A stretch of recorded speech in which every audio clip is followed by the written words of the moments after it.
Kita lihat di indikator kedua, ini terkait peta rencana ya.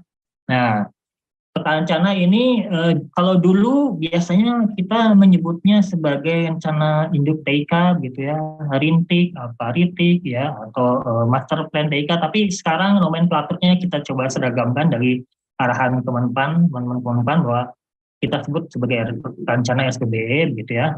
Nah ini eh, memuat rencana SPBE untuk 5 tahun ke depan. Ya. Ini untuk memastikan delegasi tugasnya terlihat dan ada komitmen dalam penetapan SPBE tersebut, gitu ya.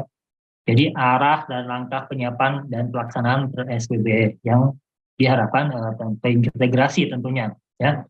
Lingkupnya ya sudah pasti peta rencananya seperti apa, gitu. Ada dokumen perencanaan di situ, kemudian ada arahan integrasi di situ, kemudian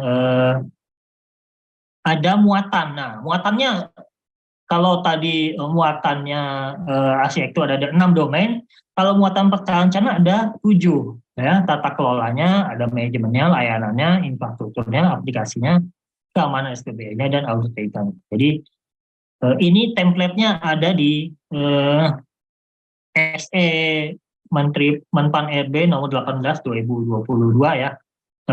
2022, oke.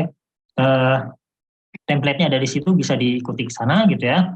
Kemudian untuk yang nasional disusun berdasarkan arsitektur SPBE yang nasional. Kalau peta rencana SPBE instansi pusat ya, kementerian dan lembaga disusun berdasarkan peta rencana dan arsitektur di masing-masing instansi pusat tersebut ya, dengan misalnya tentunya. Tentunya kalau peta rencana SPBE di pemerintah daerah itu berdasarkan mengacu ke nasional juga, tapi juga disesuaikan dengan RPJMD masing-masing ya, supaya tetap selaras antara RPJMD dengan arsitektur dan peta rencana. Jangka waktunya sama 5 tahun berarti ya, rencana itu 5 tahun sesuai dengan umur RPJMD-nya. Kemudian review ini dilakukan apakah itu paruh waktu atau di akhir, dia 2 kali minimal ya, di paruh waktu dan di akhir, atau di setiap tahun sebaiknya oleh tim koordinasi SPB, walaupun di beberapa tempat mungkin oleh Pusdatinya atau Dinas Kominfo-nya, masalah ya. Tapi idealnya memang oleh tim koordinasi SPB. Referensinya ada ini ya, ada tentunya PRSD 5132 itu intinya, tapi peta rencana template-nya itu ada di SE Menpan RB ya, yang ini ya, yang nomor 18 2022 ya. Kalau belum punya silahkan di-download. Kemudian kembali kita lihat kalau level 1 itu berarti dia masih sifatnya draft. Kalau level 2 ya ini kita lihat yang kotak paling kanan nih ya, ada contoh ya.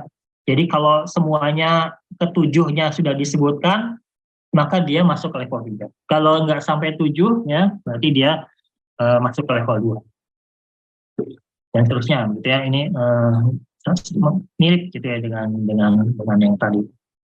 Semuanya hampir sama sih.